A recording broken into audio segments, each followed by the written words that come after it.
रिद्धी सिद्धीचा भाग्यविधाता देव गजानन बुद्धिदाता तो सुख करता तो दुःख हरता चरण तयाचे धरू गणगवळण झाली सुरू गणगवळण झाली सुरू कागद करुणी या धरणीचा कलम कुंचला मोरपिसांचा हार गुंफिता कवन फुलांचा अमृत लागे झरू गणगवळण झाली सुरू गणगवळण झाली सुरू तालसुरांची जाता वरदी देवादिकांची झाली गर्दी जमले श्रोते जमले दर्दी त्यांची सेवा करू गणगवळण झाली सुरू गणगवळण झाली सुरू. अरुण सरनाईक यांनी गायलेल्या या कवनानं आजच्या भागाची आपण सुरुवात करतो आहोत. एक कोल्हापुरी अत्यंत रांगडा आणि अत्यंत देखणा अशा पद्धतीचा माणूस म्हणजे अरुण सरनाईक. अरुणजी हे अभिनेते होते, पण त्याचबरोबर ते एक गायक होते, ते तबला वादक होते, ते हार्मोनियम वादक होते, ते एक उत्तम कलाकार होते आणि त्याहीपेक्षा अत्यंत महत्त्वाची गोष्ट म्हणजे ते अत्यंत चांगला माणूस होते. माणूस म्हणूनही अत्यंत ग्रेट होते. अशा पद्धतीचे होते अरुणजी सरनाईक. आता यांना घेऊन ही वाट पंढरीची असा एक चित्रपट करायचा असं शरद तळवलकर यांना वाटलं आणि त्यांनी एक अत्यंत सुंदर अशी कथा लिहून काढली होती. ही कथा पंढरपूरच्या वारीवरती आधारित होती आणि ही अरुणजींना ऐकवली. त्यांना ही खूप आवडली आणि त्यांनी चित्रपटात काम करायला होकार दिला. आता या चित्रपटाचं चित्रीकरण जे आहे ते पुण्याला होतं आणि याची सुरुवात होणार होती आणि त्यावेळेस अरुणजी हे कोल्हापूरवरून पुण्याला निघालेले होते. त्यावेळी अरुणजी यांच्याबरोबर त्यांच्या पत्नी होत्या अनिता आणि त्यांचा इंजिनियर झालेला मुलगा होता संजय. हे दोघंही त्यांच्याबरोबरती होते. आता पण ही वाट जी आहे ती वाट त्यांची मृत्यूची वाट ठरली होती. 21 जून 1984 या दिवशी अरुण सरनाईक आणि त्यांचा परिवार एका दैनिकाच्या गाडीमधून प्रवास करत होते. यांच्या गाडीला इस्लामपूर भागामध्ये अपघात झाला आणि या भीषण अपघातामध्ये त्यांची पत्नी आणि त्यांचा मुलगा यांचा शेवट झाला होता. संपूर्ण परिवार या ठिकाणी संपून गेला होता आणि पाठीमागे त्यांची एकुलती एक मुलगी राहिली होती. पण त्या मुलीवरती प्रचंड दुःखाचा डोंगर कोसळलेला होता. आईची ममता गेली होती, बापाचा आधार गेला होता, भावाची साथ गेली होती. ज्यावेळेस ही बातमी सगळीकडे समजली होती, महाराष्ट्र हळहळला होता. अंत्ययात्रेला न भूतो न भविष्यती अशा पद्धतीची गर्दी झाली होती आणि या लोकप्रिय अभिनेत्याला कायमचा निरोप दिलेला होता. केवळ 49व्या वर्षी अरुणजी सरनाईक हे जग सोडून गेले होते, मनाला चटका लावून गेले होते. ही कहाणी आहे त्या अरुणची, जो मावळला पण त्याच्या आठवणीचा सूर्योदय प्रत्येक मराठी हृदयामध्ये आजही होतो आहे.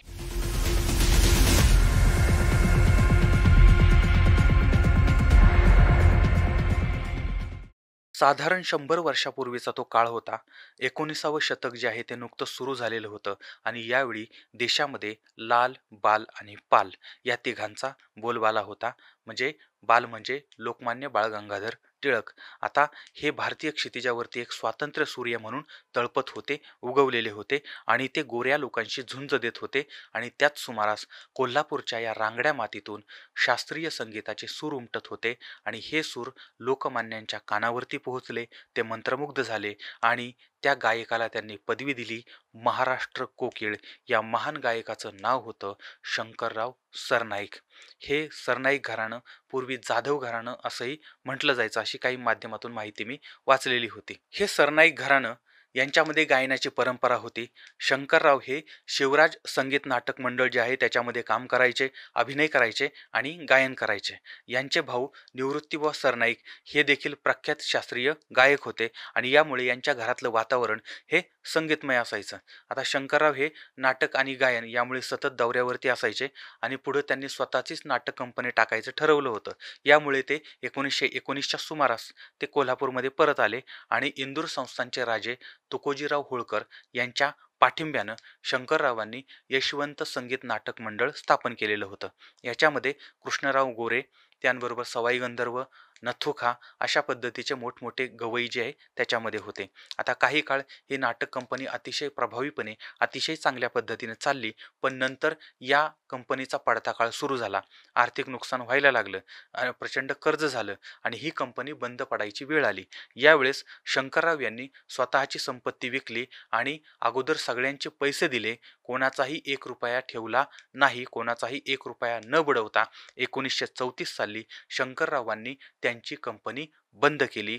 पण हे जे उदाहरण आहे ते अत्यंत दुर्मिळ उदाहरण आहे, कारण कोणाचाही 1 रुपया न बुडवता यांनी हे सगळं केलेलं होतं.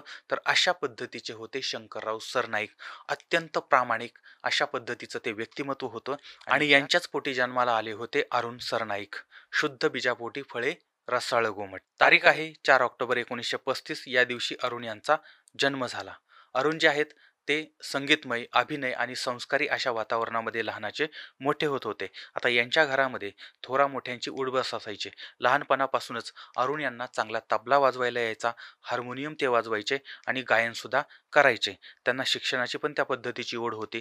त्यांचं प्राथमिक शिक्षण कोल्हापूरमध्ये झालं आणि पुढचं शिक्षण जे आहे ते मुंबईच्या रुईया हॉस्पिटल आपलं रुईया महाविद्यालय जे आहे त्या महाविद्यालयामध्ये झालं होतं आणि अरुण यांचं ग्रॅज्युएशन पूर्ण झालं आणि इचलकरंजी या ठिकाणी एका कारखान्यामध्ये व्यवस्थापक म्हणून त्यांनी कामाला सुरुवात केली होती. आता अरुण जे आहेत ते सेटल झाले होते. चांगलं काम होतं, चांगलं पद होतं, चांगला पगार होता, सगळं काही चांगलं होतं. पण तरुण अरुणच्या मनामध्ये एक रुखरुख होती, कारण नोकरीच्यासाठी ते कला क्षेत्रापासून दूर चाललेले होते आणि अखेर त्यांनी अत्यंत चांगली नोकरी जी होती ती सुद्धा सोडली आणि या चंदेरी दुनियेमध्ये या कला क्षेत्रामध्ये प्रवेश केलेला होता. साल आहे 1956. या साली लेखक मोतीराम गजानन रांगणेकर अर्थात मो. ग. रांगणेकर यांनी भटाला दिली ओसरी हे विनोदी ढंगाचं नाटक जे आहे ते लिहिलं होतं आणि ते बसवण्याचं काम चाललेलं होतं. त्या नाटकासाठी कलाकारांची निवड चालली होती. अशातच एक नवा तरुण चेहरा म्हणून अरुण यांना या नाटकामध्ये संधी दिली गेली. संगीताचं चांगलं ज्ञान, वादनाची जाण याचा फायदा आणि अभिनय याचा फायदा या क्षेत्रामध्ये झाला आणि एक कलाकार म्हणून ते पुढं आलेले होते. आता हे जे नाटक आहे ते नाटक आणि अभिनय यामुळे अरुण यांना सिनेमाची सुद्धा संधी चालून आली होती. त्या काळामधील प्रसिद्ध दिग्दर्शक व्ही. शांताराम यांचा शाहीर प्रभाकर या सिनेमाचं नियोजन चाललेलं होतं. या सिनेमामध्ये शाहीर प्रभाकरची भूमिका अरुण यांनी करावी असं शांताराम बापूंना वाटत होतं. एक नाटक केलेल्या नटाला थेट प्रमुख भूमिका ती सुद्धा ऐतिहासिक व्यक्तिमत्वाची ही करण्याची संधी अरुण यांना मिळालेली होती. अर्थात त्यांच्या अंगी ती कला होती, त्यांच्या अंगी ते गुण होते आणि त्याची ही पोचपावती होती. पण काही कारणाने हा सिनेमा जो आहे तो लांबणीवरती पडला होता आणि त्यानंतर 1961 साली प्रसिद्ध दिग्दर्शक अनंत माने यांनी याच आशयावरती सिनेमा बनवण्याचं ठरवलं होतं आणि मंगल पिक्चरची निर्मिती असलेला ग. दि. माडगूळकर यांच्या लेखणीनं साकारलेला शाहीर परशुराम हा सिनेमा तयार झाला. अरुणला दुय्यम भूमिका मिळालेली होती, पण यामुळे त्यांच्या चित्रपटाचा मार्ग जो आहे तो मोकळा झाला होता. लेखक दिग्दर्शक दिनकर पाटील यांच्या वरदक्षिणा या सिनेमात अरुण यांना प्रमुख भूमिका मिळाली, पण हा चित्रपट चालला नाही. यानंतर दत्ता धर्माधिकारी यांच्या विठू माझा लेकूरवाळा यातही प्रमुख भूमिका होती, पण तीनही सिनेमांना अपेक्षित यश जे आहे ते मिळालेलं नव्हतं. अरुण यांची सुरुवात जी आहे ती अत्यंत खडतर झालेली होती. आता या क्षेत्रामध्ये आपल्याला यश मिळेल की नाही ही त्यांना चिंता होती. याच चिंतेमध्ये असताना 1962 साली राजा ठाकूर यांचं दिग्दर्शन, रणजित देसाई यांची कथा असलेला रंगल्या रात्री अशा हा सिनेमा आला आणि खऱ्या अर्थाने मराठी चित्रपटसृष्टीमध्ये अरुण सरनाईक यांचा अरुणोदय झाला. या चित्रपटामध्ये अरुण सरनाईक, इंदिरा चिटणीस, वसंत शिंदे, शरद तळवळकर, शाहू मोडक अशा पद्धतीचे कलाकार होते. हा सिनेमा तुफान चालला आणि अरुण सरनाईक हे हिरो बनले. रंगल्या रात्री अशा या सिनेमासाठी प्रसिद्ध तबलावादक उस्ताद अल्ला रखा यांनी तबलावादन केलेलं होतं. आता अरुणजींनी यामध्ये तबलावादनाचा रोल केलेला होता, तबलावादकाचा रोल केला होता. त्यावेळेस त्यांचं तबला वाजवण्याचं जे अभिनय करायला लागला होता तो अभिनय केला नव्हता, तर खरोखर अरुणजींनी पण तबला वाजवलेला होता आणि यामुळे अल्ला रखा यांनी अरुणजींचं तोंड भरून कौतुक केलेलं होतं. त्याचप्रमाणे शिवसेना प्रमुख बाळासाहेब ठाकरे यांनी देखील अरुण सरनाईक यांचं कौतुक केलं होतं आणि बाळासाहेब ठाकरे जे आहेत ते सुद्धा अरुण सरनाईक यांचे चाहते होते. तर या कलाकाराचं अत्यंत चांगलं भविष्य आहे, भविष्य उज्ज्वल आहे असंही बाळासाहेब त्यांना बोललेले होते आणि भविष्यामध्ये ही गोष्ट तंतोतंत खरी ठरलेली होती. आता या सिनेमाच्या यशानंतर सरनाईक यांच्याकडे चित्रपटांचा ओघ जो आहे तो सुरू झाला होता. एकापाठोपाठ एक असे सिनेमे ते करत गेले होते. राजा ठाकूर दिग्दर्शित पाहुरे किती वाट या चित्रपटामध्ये डॉक्टर चारू दत्त, सुभद्रा हरण या चित्रपटामध्ये खलनायक दुर्योधन, सवाल माझा ऐका मध्ये ढोलकी वाजवणारा जयवंत, केला इशारा जाता जाता या चित्रपटामध्येही ढोलकी वाजवणारा, पाच बोटं नाजूक या चित्रपटामधला सज्जन आणि दुर्जन अशा पद्धतीचा डबल रोल, दोन भावांची ही भूमिका. मुंबईचा जावई याच्यामधला नाटकवेडा अविनाश, त्याचबरोबर ती डॉक्टर जब्बार पटेल दिग्दर्शित सिंहासनमधील मुख्यमंत्री जयाजीराव शिंदे ही व्यक्तिरेखा, म्हणजे अशा पद्धतीच्या भूमिका ते करत होते. आणि मुख्यमंत्र्याची जी भूमिका आहे ती अरुण सरनाईकजी यांनी अशा पद्धतीनं वठवलेली होती की एकदा ते मुख्यमंत्र्यांना भेटायला गेले होते, म्हणजे त्यावेळेस साक्षात मुख्यमंत्री समोर आल्याचा भास व्हायचा. तर एक दिवस काही कामानिमित्त तात्कालिक मुख्यमंत्री होते वसंतदादा पाटील यांना भेटले ते, तेव्हा वसंतदादांनी त्यांना या सीएम अशा पद्धतीनं त्यांचं स्वागत केलेलं होतं. म्हणजे मुख्यमंत्री ही भूमिका अशा पद्धतीनं वठली होती की ते मुख्यमंत्रीच वाटत होते. आणि अरुणजींनी अशा पद्धतीने भूमिका जिवंत केलेल्या होत्या. त्याचबरोबर त्यांनी अनेक नाटकामध्ये सुद्धा अभिनय केला होता. आता याच्यामध्ये अपराध मीच केला, गोष्ट जन्मांतराची, गुड बाय डॉक्टर, लवंगी मिरची कोल्हापूरची, तरुण तुर्क म्हातारे अर्क ही जी नाटकं आहेत ती नाटकं विशेष लक्षवेधी ठरलेली होती. अरुण सरनाईक यांचे काही सिनेमे सुद्धा पुन्हा रिमेक झालेले होते. 1967 साली आलेला संत वाहते कृष्णामाई या सिनेमात सरनाईक यांनी जी इंजिनियरची भूमिका साकारली होती, या चित्रपटाचा आशय पुढे घेऊन आशुतोष गोवारीकर यांनी 2004 मध्ये हिंदीमध्ये स्वदेश हा सिनेमा तयार केला होता, चित्रपट तयार केला होता. आणि अरुण सरनाईक यांनी केलेल्या इंजिनियरची भूमिका स्वदेशमध्ये शाहरुख खान यांनी साकारलेली होती. दुसरा सिनेमा होता राजा ठाकूर यांनी दिग्दर्शित केलेला मुंबईचा जावई. आता हा एकत्र कुटुंब आणि महानगरातील घरांची समस्या जी आहे त्याच्यावरती आधारित होता. आणि यावरती नंतर पुढं बासू चॅटर्जी यांनी 1972 म्हणजे पिया का घर हा जो हिंदी चित्रपट आहे तो बनवलेला होता. आता मराठीमध्ये आलेला डबल शीट हा जो चित्रपट आहे त्याचं पण मूळ स्रोत जे आहे ते हा चित्रपट होता मुंबईचा जावई. व्ही शांताराम यांच्या पिंजरा या सिनेमातील मास्तरची भूमिका अरुण सरनाईक हे करणार होते. पण त्या काळामध्ये शांताराम बापू आणि सरनाईक यांच्यामध्ये काहीतरी वाद झाला आणि या ठिकाणी श्रीराम लागू यांना ही संधी मिळालेली होती. पण ही सुवर्ण संधी जर हुकली नसती तर यांच्या अभिनयाला अजून चार चांद लागलेले असते. पण तरीही एका यात्रेनं देव काय म्हातारा होत नसतो. आणि अरुणजी यांचे जे चित्रपट आहेत ते आजही अजरामर आहेत, सुपरहिट आहेत. आणि त्यांचा स्टारडम जो आहे तो म्हणजे कमी झालेला नाही. पण या सगळ्या स्टारडममध्ये, या सगळ्या त्यांच्या यशामध्ये त्यांची गायकी जी होती ती मात्र पाठीमागं पडलेली होती. आता अरुणजी हे किती चांगले गायक आहेत हे संगीतकार राम कदम यांना माहीत होतं. आणि त्याच्यामुळे डोंगरची मैना या चित्रपटामध्ये राम कदम यांनी अरुणजींना गायची संधी दिलेली होती. आणि नंतर गायक म्हणून देखील यांचा प्रवास सुरू झालेला होता. अरुण सरनाईक यांच्यातील अभिनेता आणि गायक अशा दोघांनाही प्रेक्षकांनी पसंत केलेलं होतं आणि प्रेक्षक त्यांच्यावरती त्या पद्धतीनं नितांत प्रेम करत होते. आता त्यानंतर गणगवळण या सिनेमात देखील त्यांना गायनाची संधी मिळालेली होती. त्यांनी घरकुल सिनेमामध्ये पप्पा सांगा कुणाचे हे सुद्धा गाणं गायलेलं होतं आणि ते प्रचंड लोकप्रिय झालेलं होतं. 1975 साली आलेला चंदनाची चोळी अंग अंग जाळी या चित्रपटातील एक लाजरानं साजरा मुखडा चंद्रावानी फुलला ग हे जे गाणं आहे ते सुद्धा आजही लोकांच्या ओठावरती आहे. ते गाणं सुद्धा अजरामर आहे. एका बाजूला नाटक, दुसऱ्या बाजूला सिनेमा, तिसऱ्या बाजूला गायन, आता हे सगळं काही चालू होतं. याच्यातच यांच्या जीवनामध्ये अनिताच्या रूपानं किंवा अनिता यांच्या रूपानं एक जीवनसाथी आलेली होती. अरुण आणि अनिता यांचा संसार सुरू झालेला होता आणि यांना मुलगा झाला. त्यांचं नाव ठेवलं संजय. मुलगी झाली, नाव ठेवलं सविता. मुलगा मुलगी पती पत्नी अतिशय सुखाने आनंदाने यांचा संसार चालू होता. अरुणजी जे आहेत ते चित्रपटामध्ये नायक होते, हे सगळीकडे प्रसिद्ध होते. पण त्या काळातही त्यांची आर्थिक परिस्थिती जी आहे ती मध्यमवर्गीयांसारखी होती. त्यांना पैशासाठी म्हणजे त्यांनी असं कधी केलं नाही की कुठला तरी चित्रपट आलाय आणि पैशासाठी म्हणून त्यांनी तो नाकारला किंवा पैशासाठी म्हणून तो चित्रपट स्वीकारलेला आहे असं त्यांनी कधी केलेलं नव्हतं. ते कायम आपल्या कलेशी प्रामाणिक राहिलेले होते. पण यामुळे त्यांना प्रचंड त्राससुद्धा सहन करायला लागलेला होता. त्यांच्या चांगुलपणाचा म्हणजे अरुण सरनाईकजी यांच्या चांगुलपणाचा अनेकांनी गैरफायदासुद्धा त्या काळामध्ये उचलला होता.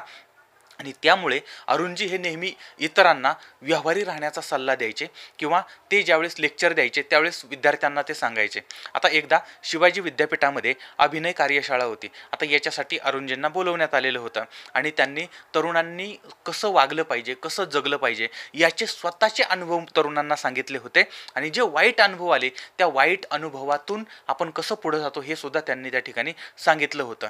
आणि तुम्ही कुणाकडे तरी पाहून या क्षेत्रामध्ये येता, स्वतः स्वतःच्या उमेदीची सगळी वर्षे याच्यामध्ये वाया घालवता आणि नंतर निराश होता आणि तुम्हाला इतर कामंसुद्धा करता येत नाहीत, त्यामुळे तुम्ही मजबूर होता आणि लोक तुमच्याकडून पाहिजे तशी कामं करून घेतात, त्यांना पाहिजे तसंच ते करून घेतात आणि त्याच्यामुळे या क्षेत्रामध्ये, चित्रपट क्षेत्रामध्ये, कला क्षेत्रामध्ये जर यायचं असेल तर अगोदर आपल्या पोटा पाण्याची सोय करून ठेवा, म्हणजे आपल्याला उपाशी राहायची वेळ येणार नाही, अशा आशयाचं त्यांचं जे मार्गदर्शन आहे ते त्यांनी त्यावेळेस त्या तरुणांना केलेलं होतं. आणि या कार्यशाळेनंतर केवळ महिनाभरानंतरच अत्यंत दुःखद अशी घटना घडलेली होती.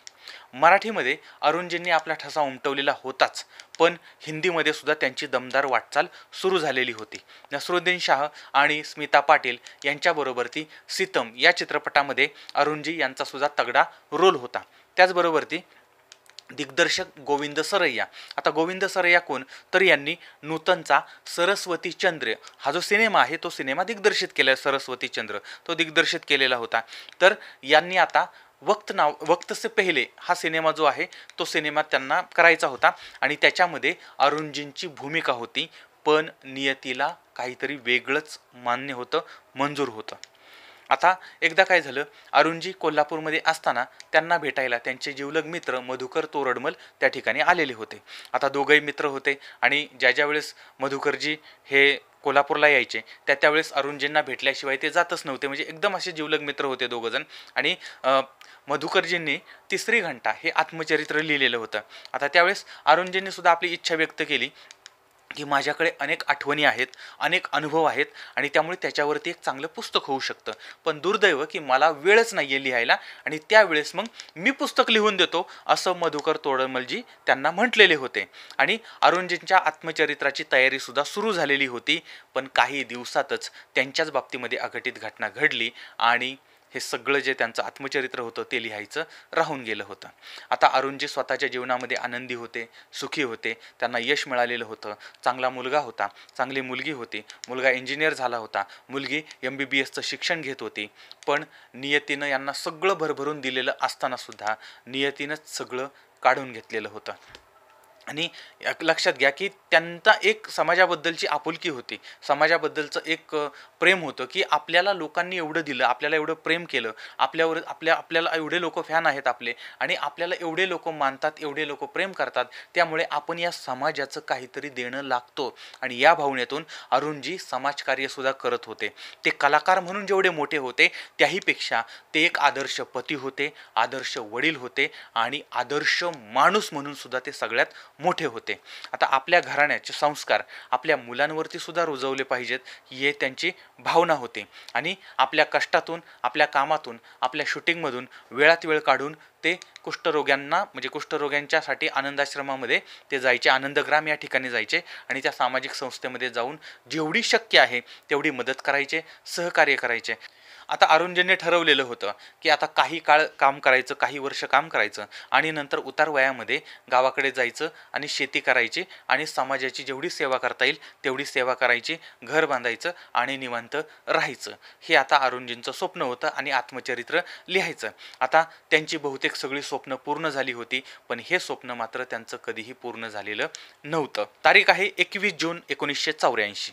अरुणजी बसलेल्या गाडीला अपघात होतो आणि त्यांच्यासह त्यांची पत्नी आणि त्यांचा मुलगा हे तिघही हे जग सोडून जातात. आता यावेळेस त्यांची मोठी कन्या जी आहे ती मिरज या ठिकाणी शिकत होती. अशा प्रकारे एक रसिकप्रिय अभिनेता, समाजाचं भान असणारा आणि मातीशी इमान असणारा अभिनेता अवघे 49वं वय असताना काळानं हिरावून घेतला. लाखो लोकांच्या अश्रूंनी या 3 चिता पेटल्या गेल्या. भविष्य सुवर्णमय होतं, पण जन्म मृत्यूच्या या फेऱ्यामध्ये काळानं घाला घातला आणि हा एक महानायक जग सोडून निघून गेला. तांडा चालला रे गड्या, तांडा चालला, आज हिथं उद्या तिथं खेळ नवा मांडला, आज हिथं उद्या तिथं खेळ नवा मांडला, तांडा चालला रे गड्या, तांडा चालला. एक गाव सोडूनी दुसरं गाव जोडूया, एक गाव सोडूनी दुसरं गाव जोडूया, मुसाफिरी वसती ही घडोघडी मोडूया, मुसाफिरी वसती ही घडोघडी मोडूया, संसाराचा डोलारा पाठीवर बांधला, तांडा चालला र गड्या, तांडा चालला. वनवासी जीन हे जन्माला लागलं, दुःखाचं काटकुट ठाई ठाई हो पेरलं, कसं सरल वाटही ठाव ना कुणाला, तांडा चालला, तांडा चालला र गड्या, तांडा चालला, तांडा चालला, तांडा चालला.